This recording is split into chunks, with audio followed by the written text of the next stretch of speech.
hermanos, buenos días, ¿cómo estáis? Espero que ya estén muy despiertos. Vamos a meditar la palabra del Señor nuevamente, hablando acerca de las iglesias. Hoy, iglesia de Pérgamo, meditaremos acerca de esta iglesia. Vamos a leer en primer lugar Apocalipsis capítulo 2, versículos 14 y 15. Apocalipsis 2, 14 y 15. Pero tengo unas pocas cosas contra ti, que tienes ahí a los que retienen la doctrina de Balaam, que enseñaba a Balac a poner tropiezo ante los hijos de Israel, a comer cosas sacrificadas a los ídolos y a cometer fornicación. También tienes ahí a los que retienen la doctrina de los nicolaitas, la que yo aborrezco. Vamos a meditar acerca de esta iglesia. Les recomiendo que luego en casa pues lean esos pocos versículos que hablan de esta carta a la iglesia de Pérgamo, que nos corresponde hoy. La iglesia de Pérgamo podemos decir que es una iglesia a la que Cristo se dirige como esa iglesia que se unió con doctrinas mundanas, con las doctrinas del mundo. Por eso decimos en algunas ocasiones que la iglesia de Pérgamo significa matrimonio o unión con el mundo.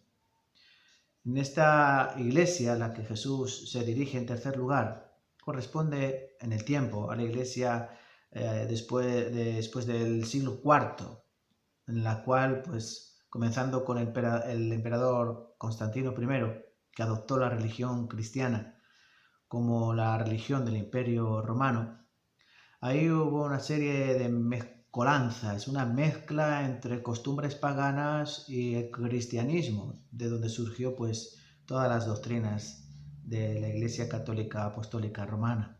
Pero hoy no vamos a hablar de eso, hoy no toca. Hoy toca hablar de estas dos doctrinas que aparecen aquí. Por un lado, la doctrina de Balaam y por otro lado, la doctrina de los nicolaitas. No quiere decir que son doctrinas antiguas que solo ocurrieron en aquella iglesia, sino que pueden aparecer en cualquier iglesia. Por eso tenemos que meditar. ¿Qué es la doctrina de Balaam?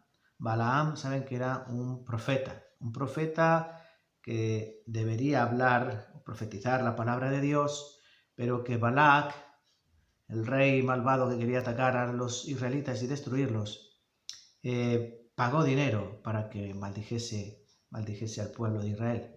Pero como no pudo maldecir porque solo le salían bendiciones, entonces su encomienda fue otra, y es causar tropiezo a los judíos. ¿Cómo? Pues a través de idolatría y a través de fornicación.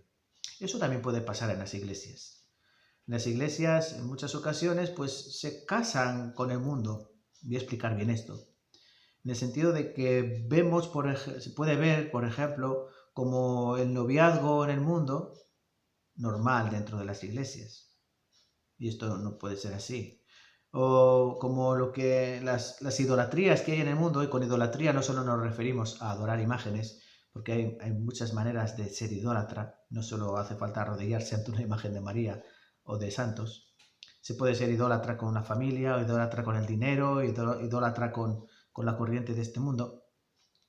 Y también ese es un problema, porque muchas iglesias se pueden llenar de idólatras de otras cosas de este mundo. Por eso tenemos que tener cuidado con esta doctrina de Balaam, que, como dice aquí, por un lado se enfocaba en la idolatría y por otro lado a la fornicación.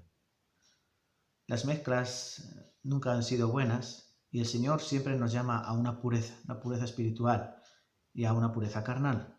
Por eso es importante, hermanos, que guardemos y que vigilemos, porque cuando esta doctrina entra en la iglesia es muy difícil sacarla, porque entra encubiertamente. Y la segunda doctrina de la que habla, la doctrina, el versículo 15, la doctrina de los nicolaitas. ¿Cuál es esta doctrina? Bueno, vamos a ver en primer lugar qué significan nicolaitas. Los nicolaitas, o la palabra Nicolaos, significa los que conquistan al pueblo. Y es una doctrina que también hablaba o incitaba a la inmoralidad sexual y a permitirla. ¿Por qué? Pues porque había algunos de la corriente de los nicolaitas que decían esto: si Cristo murió por todos los pecados, entonces podemos pecar libremente. Es decir, del sacrificio de Cristo, de la libertad con la que Cristo nos hizo libres, ellos hicieron libertinaje. Y esto también puede pasar dentro de las iglesias. personas que piensen que, bueno, que como todos los pecados están perdonados, pues podemos pecar libremente. Esa es, en brevedad, la doctrina de los nicolaitas. Y como ven, hermanos, esto es serio, porque en verdad a veces las iglesias puede haber hermanos que viven en pecado, y cuando se les reprende o se les exhorta, ellos dicen, bueno, pues si todos los pecados están perdonados. Y hay que pensar que esto no es así. Todos los pecados están perdonados, naturalmente, presentes, pasados, futuros. Pero nuestra vida no tiene que ser una vida dedicada al pecado, sino que tiene que ser una vida dedicada al amor y a la santidad. Entonces, hermanos, la meditación de hoy, ¿qué debemos meditar acerca de esta iglesia? Pues que tenemos que tener cuidado con nuestra amistad con el mundo. Que no seamos como la iglesia de Pérgamo, que se casó literalmente con el mundo. De esas iglesias, de esa época de la iglesia surgieron todas las costumbres católico-romanas. El tema de la adoración a María, tomarla como intercesora, el purgatorio, muchas enseñanzas erróneas y sobre todo heréticas, es decir, herejías. Ahora tenemos que tener cuidado en la iglesia cristiana, más en estos últimos tiempos, porque puede aparecer este tipo de doctrinas y nosotros asumirlas, adoptarlas, porque como están en el mundo, pero es muy peligroso para la sanidad de la iglesia. Entonces, hermanos, nosotros llamados como iglesia a ser pendón y baluarte de la verdad, cuidemos de que en nuestra iglesia solo se predique la sana doctrina y sobre todo cuando entren doctrinas como la de Balaam o como la de los nicolaitas, hay que cortar por lo sano, como hizo Pablo en la iglesia de Corinto. En la primera carta de Pablo a los Corintios, en el capítulo 5, había un joven viviendo en inmoralidad sexual y la iglesia lo permitía. Esa era la doctrina de los nicolaitas. No pasa nada, todos somos pecadores. Venga, que pobrecito joven, ¿no? Que está teniendo como esposa a la mujer de su padre. Y Pablo les dijo, no es buena vuestra jactancia, es decir, no os creáis tan buenos o que estéis haciendo buenas cosas. El tal sea echado. Por eso, hermanos, el pecado es algo serio. Y cuidar de la iglesia también es algo serio. Piensen, hermanos, cuiden de sus iglesias.